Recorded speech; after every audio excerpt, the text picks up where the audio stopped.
Tayo magsasagawa ng isang debate ukol sa ating napag-aralan kung paano natin ipahayag ang ating sariling opinyon ukol sa isang napapanahong usapin.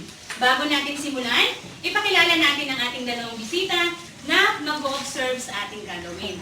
Nandyan ang ating butihing punong guro, si Juan Fortus. Nandyan din po ang aming master teacher to, Marisa S. Pino. Palampakan natin sila mga bata.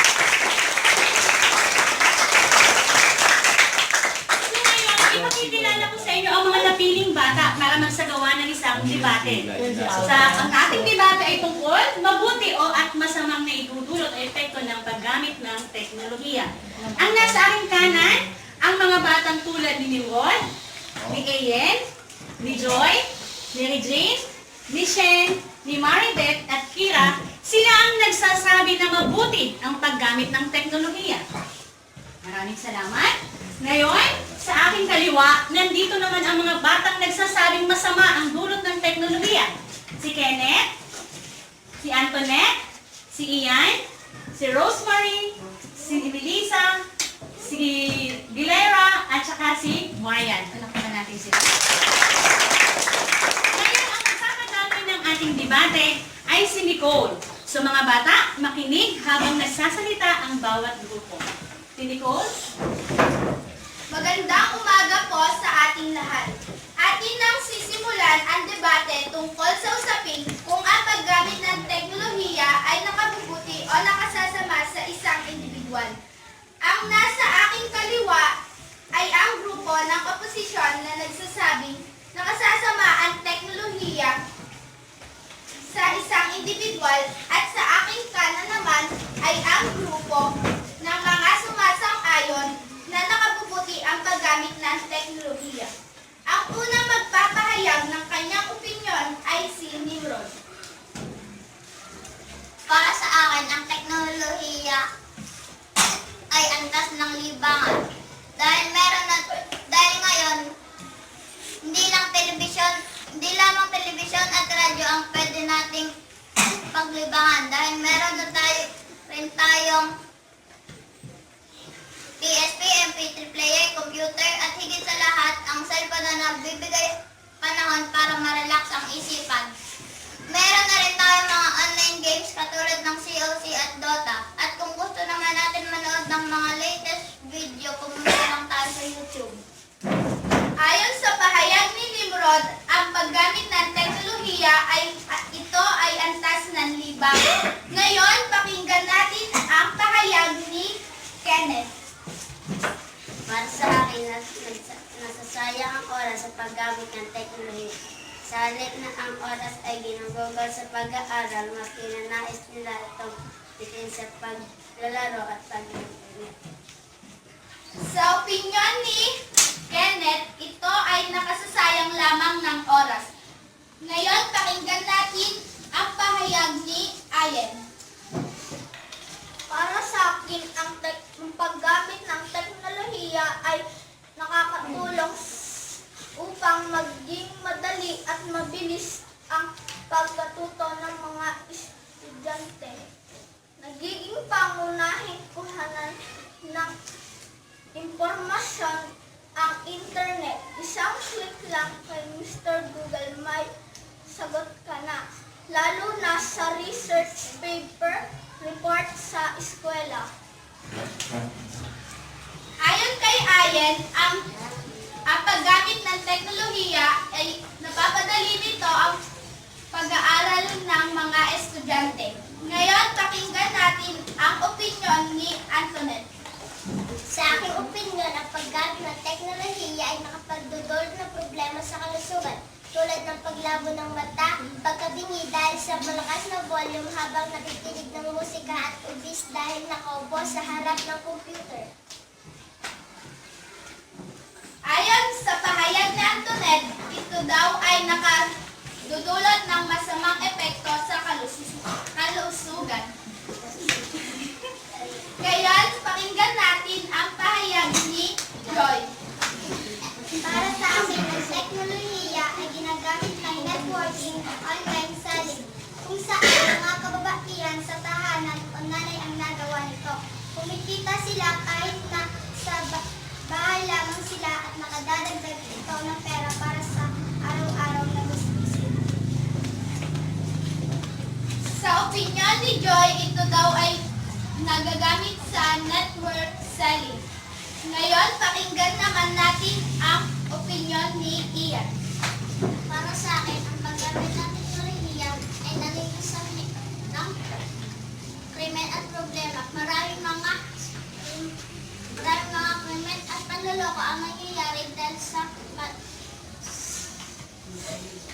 sa multimedia tulad ng scam sa pera,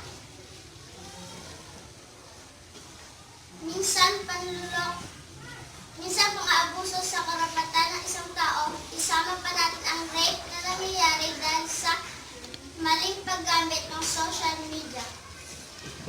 Sa pahayag ni Ian, ang paggamit ng teknolohiya ay nakadudulot sa problema ng pamilya. Ngayon, pakinggan natin ang pahayag ni Regine.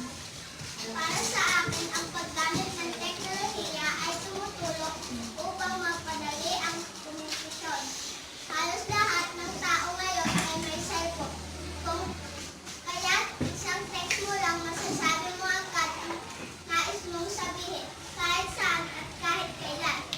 Lahat din ay may Facebook account kung saan makikita natin ang mga tao matagal na natin hindi nakikita, kaibigan, kamag-anak at miyembro ng pamilya. Ayon kay Regine, ang paggamit ng teknolohiya ay napapadali nito ang komunikasyon sa ibang tao. Ngayon, pakinggan natin ang pahayag ni Rosemary. Para sa akin, ang paggamit ng teknolohiya ay nagiging sanhi ng pagnanakaw lalo na sa mga kabataan. Sa kagustuhan nilang magkaroon ng makabago at latest na gadget, halimbawa nito, iPhone, PSP, laptop, tablet, at computer, at iba pa, na naggagawa nilang magnakaw para dito, na nagiging sanhi ng problema sa komunidad. Ayon kay Rosemary, ang paggamit ng teknolohiya ay nagiging sanhi ng pagnanakaw. Ngayon, pakinggan natin ang opinyon ni Ana Shell. Para sa akin, ang paggamit ng teknolohiya ay nagdudulot ng pagkakaroon ng mas mabilis na paggawa sa isang gawain. Hindi na kailangan ang mahabang oras kapag gumagawa. Nagkakaroon ka na ng mas mahabang oras sa paggawa. Sa pahayag ni Ana Shell, ito daw ay nakapapabilis ang mga gawain. Ngayon, pakinggan natin ang pahayag ni Hilaira. Para po sa akin, ang paggamit ng teknolohiya ay nakakapagdulot ng pagbili isang tamad o katamaran sa isang tao. Halimbawa sa mga mag-aaral sa paggawa ng kanilang mga asignatura. Sa halip na sila ay magbasa ng libro, isang pindot o click na lamang sa computer, lalabas na kaagad ang sagot. Sa mga gawain ngayon, halos lahat remote control na. Umaasa na lamang tayo sa mga makina. Sa pahayag ni Hilaira, ang paggamit daw ng teknolohiya ay nakadudulot ng katamaran. Ngayon, pakinggan natin ang pahayag ni Maridel.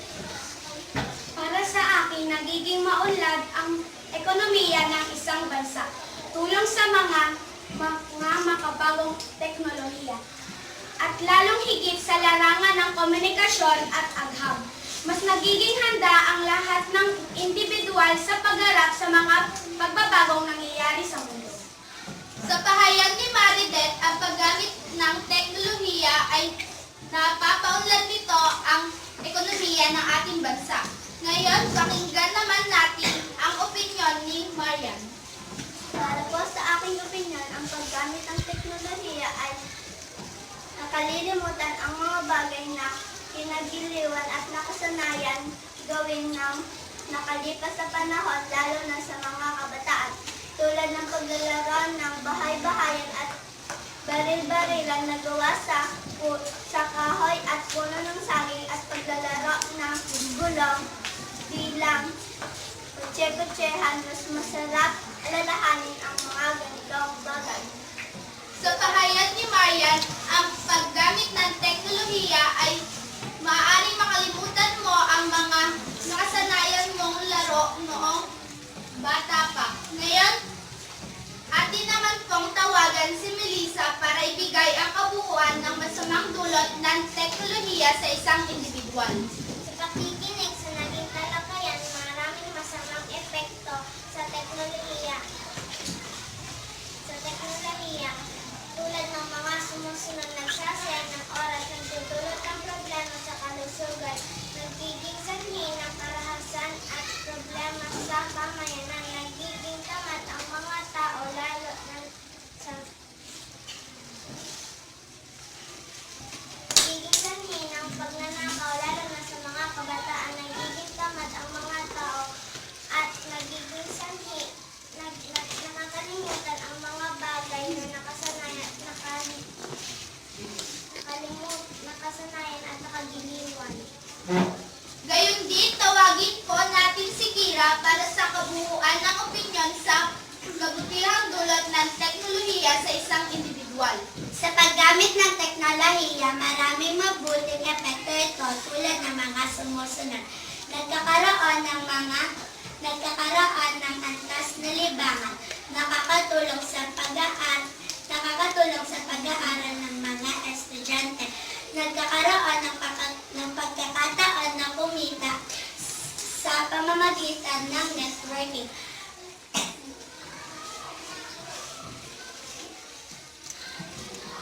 Nagiging maayos ang komunikasyon sa pamilya, kaibigan at kamag-anak.